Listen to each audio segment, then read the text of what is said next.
What can we learn from the race of the season before the triple header? Let's find out.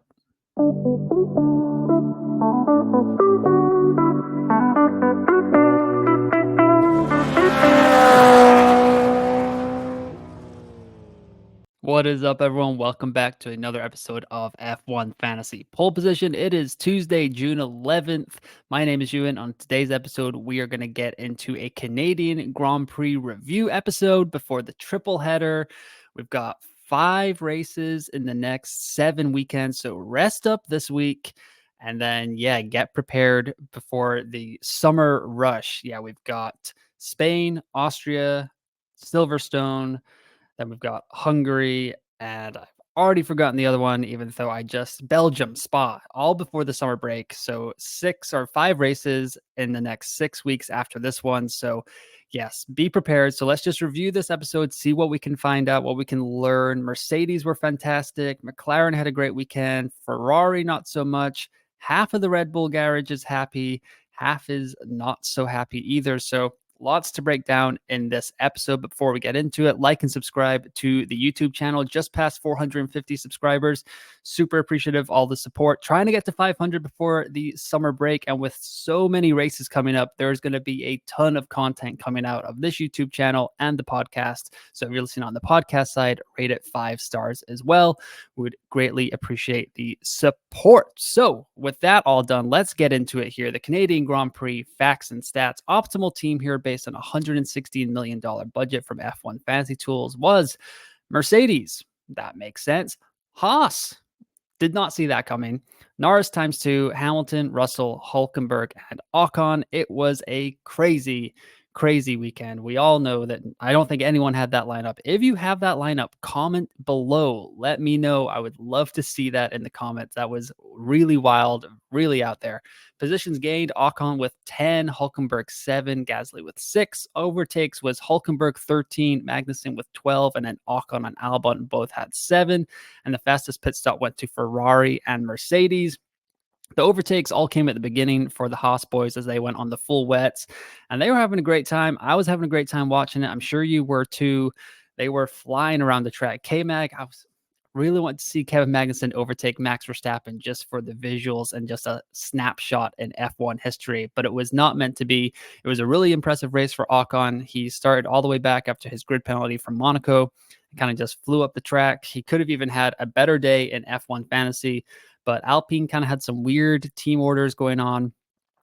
He was pretty upset about it, although I guess he wouldn't verbally say he was upset, but you could kind of tell that it was not his most fun interaction with the Alpine management there. But yeah, overall, super fun race, probably the race of the year. Let me know if you agree. Was Canada the race of the season so far?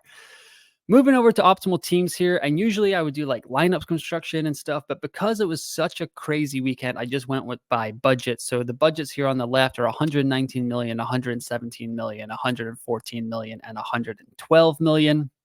Kind of all the lineups you could have here. So if you had at least 119 million, or if you had up to 119 million, you Mercedes and McLaren were the guys you should have gone with as the constructor. Norris with the 2 times, Hamilton, Hulkenberg, Ocon, and Gasly. 107 up to 117 million. It was Mercedes and Haas, Norris, Hamilton, Russell, Hulkenberg, and Ocon. 114 million was Mercedes and Alpine with Norris as your 2 times, then Hamilton, Russell, Hulkenberg, and Ocon. And then if you only have up to 112 million, Mercedes, Haas, Norris with the 2 times, Verstappen, Hulkenberg, Ocon, and Gasly. Just total madness in F1 Fantasy this last weekend. I'm not sure any of those lineup configurations were probably out and about in the F1 Fantasy community. I know we all had a pretty tough decision on Sunday morning about the final fix chip that I did not recommend. So I apologize if you were tweeting at me, where you can follow me on X at F1UNFPL. I was pretty against using the final fix chip. Writer for F1 Fantasy Tools came out with some simulations that were fantastic, but you can't predict DNFs. It kind of said that there was only about 2 points in the difference between Charles Leclerc and George Russell, so it just did not feel worth it. to kind of use that chip for potentially a 2-point swing. Obviously, it ended up being a lot more than that. So if you did go with the final fix chip, let me know in the comments below. And how many points did it save you in F1 Fantasy for the Canadian Grand Prix? Do the Russell. So this is usually where I highlight driver of the day, but Lando Norris got it. And honestly, I'm just a little bit tired of talking about Lando Norris, although he is probably my favorite driver on the grid. I am a McLaren fan, but yeah, it was kind of the weekend of George Russell, second career pole position, 12th career podium finish.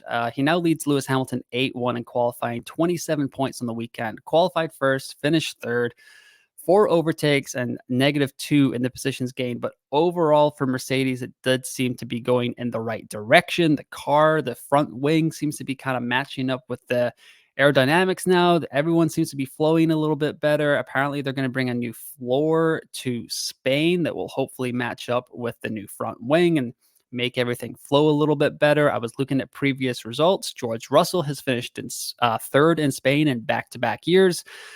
So signs are pointing up for George Russell. So I think he was in the first episode of Green Flag, Yellow Flag, Red Flag last week. To the surprise of some people. And I think I said yellow flag, like put him on your watch list. Well, he's probably going to be on the green flag list starting in next week's episode for the Spanish Grand Prix. And while this is all good and great for F1 fantasy analysis, I did want to point out that I'm a little bit disappointed in George Russell because I had this as my thumbnail ready to go. I had the T ready, do the Russell. I really wanted to use it. I even made it like Saturday night. I was like, oh, this is great. I saw him do that pose out of qualifying. I was like, this is it. This is gonna be funny, like lighthearted and stuff. But I couldn't do it because he didn't win. So unfortunately, this will just have to go in the trash. But I just wanted to get it out there that this was in my brain on Saturday night, which probably shows how unhealthily obsessed I am with F1 fantasy. Speaking of, a main reason why I didn't go with that title is Ferrari had a disastrous weekend. After Monaco was kind of the coronation of Charles Leclerc getting his win.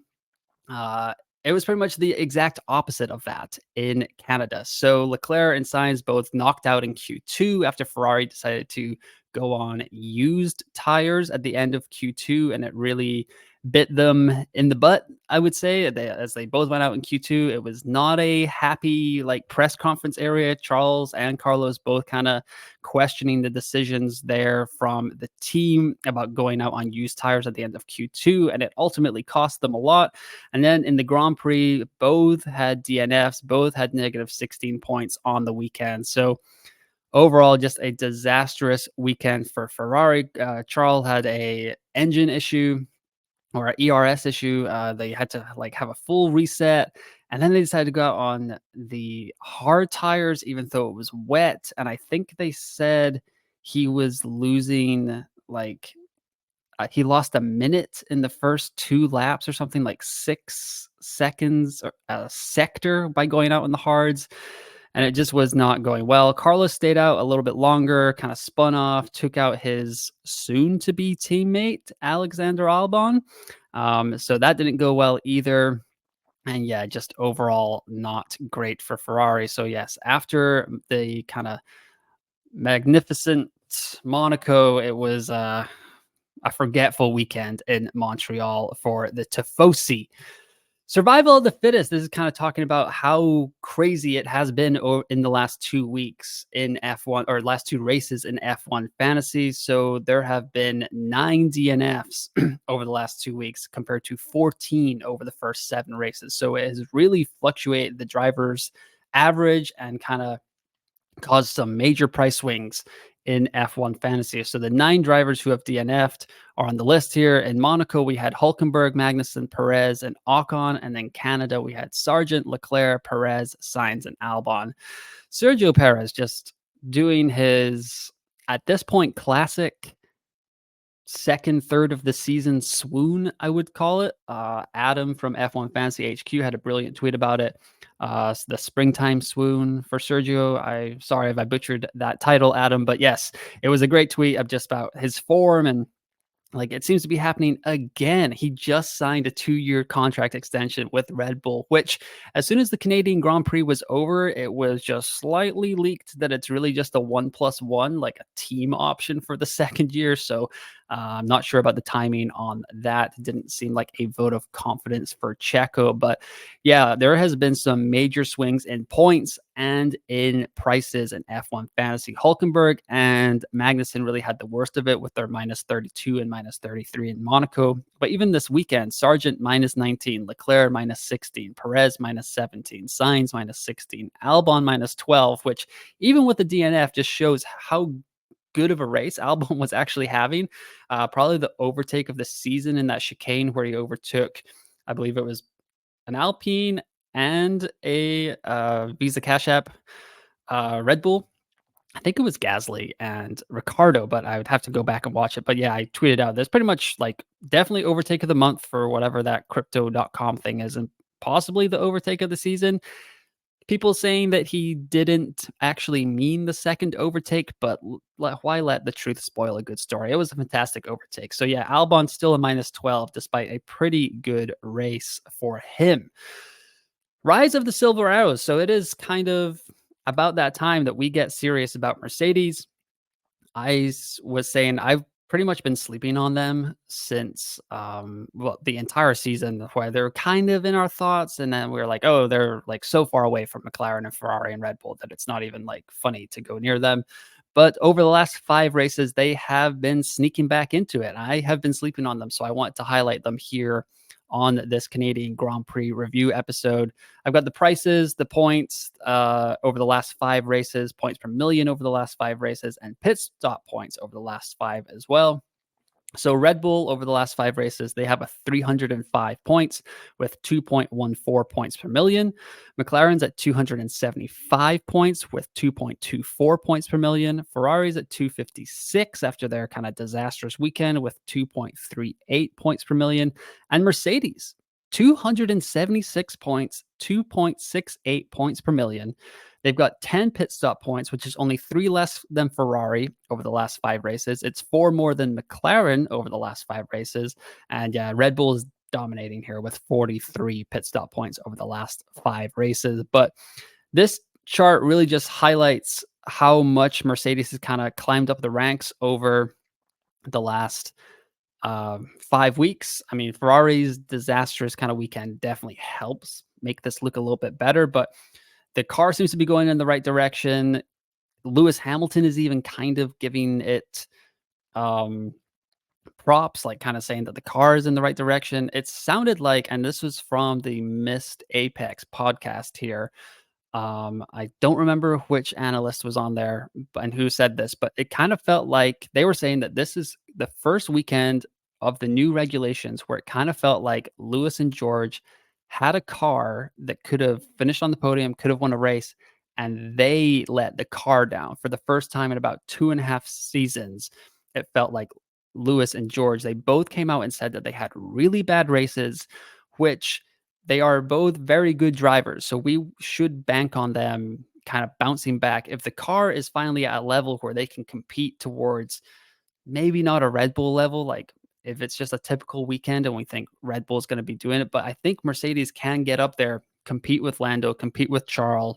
I would back George to kind of like Lewis can compete with Lando and Charles. He's probably the weaker of those 3 drivers at this point. Please don't butcher me in the comments below, but I would say that over the last season and a half, at least, like, or the last season, Charles and Lando have kind of proven their chops. I would say they're second and third on the grid, but Lewis would be ahead of the number 2 drivers, and so would George, I would say. So while Max, Lando, and Charles are the top 3, I'd then put Lewis and George at 4 and 5, probably followed by Carlos, Oscar, Sergio. Is that fair? Let me know your top 8 out of these 8 drivers in the comments below, and how off base I was with my ranking. But yeah, just wanted to highlight Mercedes. They're 21.9 million now. They just missed out on a 1 million price bump by 1 point this weekend. So that was a little brutal. But yeah, overall, They've been a pretty good asset. I've been sleeping on them. They are in my team now. I brought them in this weekend for the Canadian Grand Prix, and it paid off nicely, especially with Ferrari as my other constructor. So pretty pleased with the Silver Arrows. Ferrari might have to make way. We'll see. We're going to get to some early team thoughts here in a little bit. But overall, just want to point out the rise of the Silver Arrows. Price change explanation for Canada. So with the average scores, constructors, the average score for drivers was 9 points, constructors was 25. So the minimum price change for a driver was 5 points, 14 points for the medium price change, and 27 points for the maximum price change. Constructors, 13 points for the minimum price change, 38 points for the medium price change, and 75 points for the max price change. And some of them did. Some drivers hit that. Some drivers didn't. Max with 0.2, Norris 0.2, and then yes, Leclerc, Perez, and Sainz all fell 0.5 million. Piastri went up 0.3. Lewis managed to get up to that 1 million price bump, so great job by him. He's now 21.4 million. Russell and Alonso also with 0.3, and Stroll going up 1.0. Want to highlight this, that Stroll is now at 14.2 million. He is 0.8 away from becoming a tier B asset. So like one more not too bad race in Spain next weekend, and he is going to be a tier B asset and will no longer be like a budget building option. I mean, he's more likely to fall back down into this C tier. But yeah, for now, if you're kind of trying to get the last of your budget building out of Lance Stroll, Spain could be the last opportunity here. Bottom 10 drivers here: Ocon, Magnussen, Tsunoda, Ricciardo, Gasly, Hulkenberg, Albon, Bottas, Joe, and Sargent in that order. Ocon, Magnussen, Gasly, and Hulkenberg all rose 1 million. Bottas, Joe, and Ricciardo all went up 0.5. Tsunoda fell 0.2. Albon fell 0.2. And so did Sargent. He fell 0.2 as well. He is now 5.6, the cheapest asset in F1 Fantasy. He is 2.3 cheaper than Zhou Guanyu, who is the next cheapest asset. So while Logan is an enabler, he is just, I'm not entirely sure how long he's going to keep that seat at Williams. James Vowles was kind of took a turn to the dark side this last weekend in Canada. He was just openly talking about recruiting other drivers. That hasn't been the case for the last season and a half while Logan's been in the car. So Canada was really a change in tone for James Vowles. So I'm not sure how much longer Logan Sargent is going to be in the game. And if you have him, that will force you to be a transfer. We will obviously get news ahead of like whatever lineup lock ahead of a Grand Prix weekend. But Spain could be the last race that Logan goes in. I think it would be really tough. See, now that I'm talking it out, I think Spain would, if he's not gone by like the end of this week, I think he's going to make it to the summer break. Because like I was saying, after this weekend off, we've got a triple header, then one more week off, and then a double header.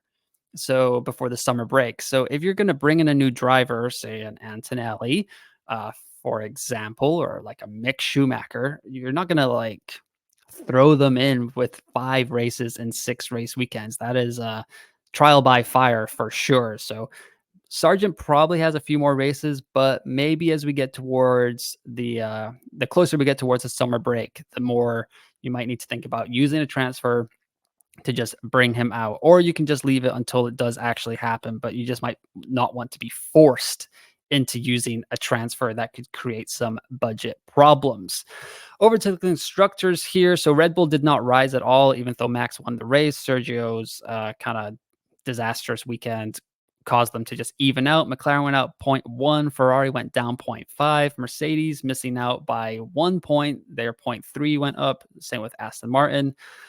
Red Bull Racing, Haas, Alpine, and Sauber all went up 0.5, and Williams fell 0.2. They are now 6.3 in the game, 1 million cheaper than Sauber. So I don't know why you would even be like kind of scrounging around in those depths of constructors when it's kind of the 4 big guys at the top. But yeah, 6.3 million. That is very cheap for a constructor. Price change headlines here. Triple Ferrari price drop. Ferrari Leclerc signs all fall 0.5 million. Mercedes so close to a 1 million price rise. They were 1 point short of the max rise threshold. Stroll creeping up on tier B, like I mentioned. And then the DNF destruction has just played total havoc with our F1 fantasy lineups. The first 7 races, there were 7 $1 million price rises. And then over the last 2 races, there's been 12 $1 million price rises. That's because over the first 7 races, 14 DNFs, last 2 races, 9 DNFs. The averages have been all over the place. If you score well, you are shooting up the budget ranks. So if you've somehow managed to successfully neo dodge your way through all the DNFs this last week, let me know in the comments below and how much your budget has risen in F1 fantasy. F1 Fantasy Pole Position League updates here.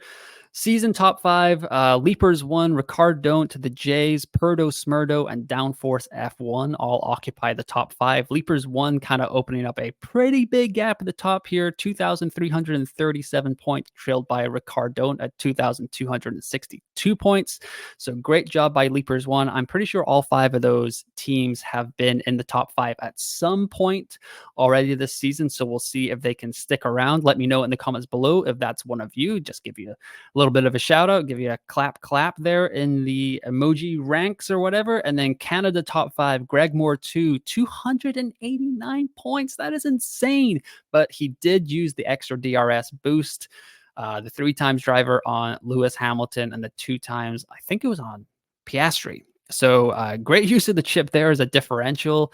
Nikki 77, 257 points. And then Raven, Pray for Lando, and All Fine Like Alpine, 255 points as the Canada top 5 there. But great job by the season top 5 who are all the way up there and y'all that were in the Canada top 5.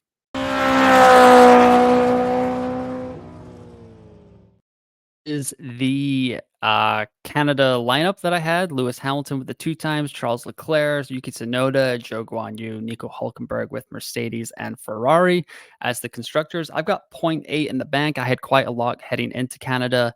That's where I decided to kind of use my budget. I used 2 transfers to get Mercedes and Lewis Hamilton in. I did a live stream on Saturday morning, and about like 45 minutes in, I just kind of stumbled upon this lineup. There were people mentioning it on F1 Fantasy Twitter, and then I saw it and I was like, that looks really good. And then, yeah, with the FP3 data, Lewis still looked strong. I decided that's when I went to the 2 times here. But this is where the lineup is right now. Early thoughts for Spain were probably get rid of one of these Mercedes assets. But then I was doing some research this morning, and Verstappen, Perez, Sainz, Lewis, and George Russell have all finished in the top 5 each of the last 2 seasons. So Lewis Hamilton and Mercedes really seem to like Barcelona. 2022, I believe, is when they kind of showed the first signs of like, oh, they can actually race again, an F1 car. And then last year they had a double podium.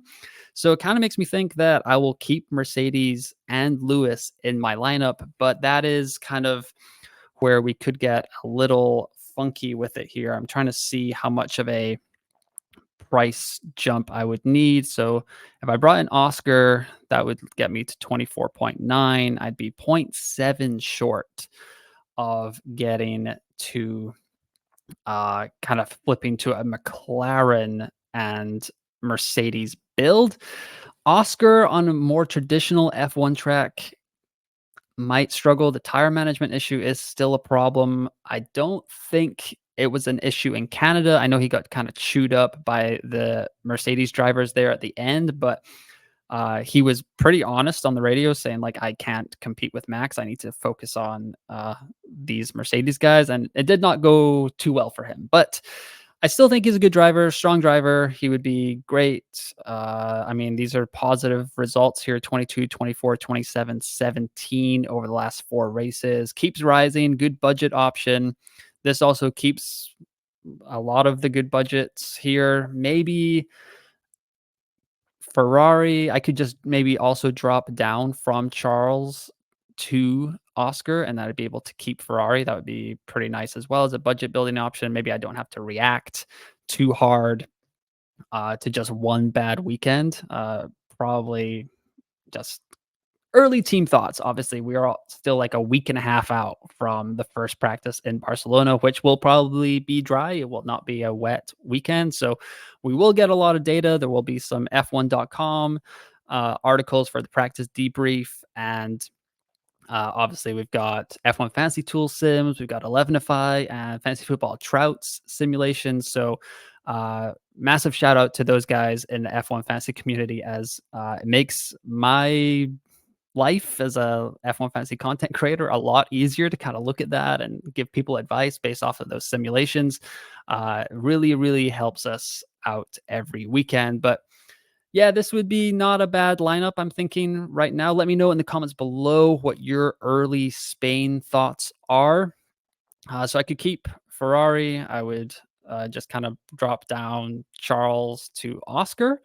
If McLaren looks strong, it would be tough for me to get into a kind of Lando build. I'm still prioritizing budget a little bit. Austria is drawing ever closer, so I need to get into a place where like I can maybe afford something going along the lines of here. With Lando and Charles, I could maybe think about it, but you'd also on a sprint weekend, you're really gonna want this guy. You're like Max Verstappen, but that's gonna be a tough task to build all that budget. I'm thinking like if I'm looking at Mercedes and Ferrari, they're the two cheaper constructors. I'd have to get Logan in here. I'd probably be running a skeleton crew here for Austria if we're just planning ahead. I know this is a kind of early thoughts on the Spanish Grand Prix, but you do kind of want to look at this ahead of time. So 19.4 right now. Yeah, I'm about $1.5 million short. So I really need some good budget risers. I kind of need Mercedes to not do as well as I'm hoping that they were going to do, but yeah, we could be looking at some chip usage heading into Austria there. Just it might be a useful tool to kind of just plan that ahead. We're a couple of weeks out from Austria, the sprint race, which is going to be, I think there's going to be enough F1 managers out there that have the budget. I think there's already people kind of hovering at the 120, 121, 122 mark where they can think about playing the extra DRS boost as a differential and maybe getting a huge jump in points in Austria ahead of the rest of the field as we catch up. I know I'm certainly catching up. I haven't even looked at what my actual budget is. Our cost cap is with this T1 team now up in the top 3K after Austria or after the Monaco debacle. So 16.1 million in budget is my cost cap right now. Let me know what your budget is and your early thoughts ahead of the Spanish Grand Prix.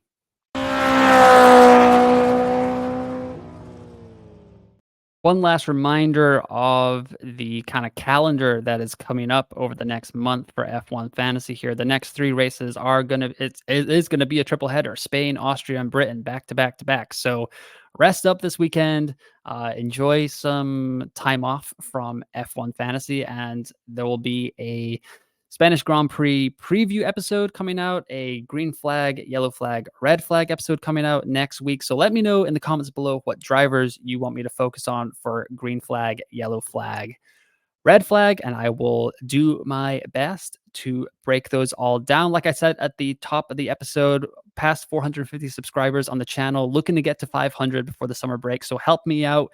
If you're already subscribed, share it to a friend that also plays F1 Fantasy, and then like the video. That would be really, really appreciated on my behalf. And if you're listening on the podcast side, 5 stars wherever you are listening. But enjoy the weekend off. Let me know your early Spanish Grand Prix team selection thoughts. How did Canada go? Were you a triple Ferrari manager? Did you avoid the DNFs? Let me know, and we can talk it out on my X account at F1UNFPL. But once again, thanks for listening. Thanks for watching, and I will talk to you next time.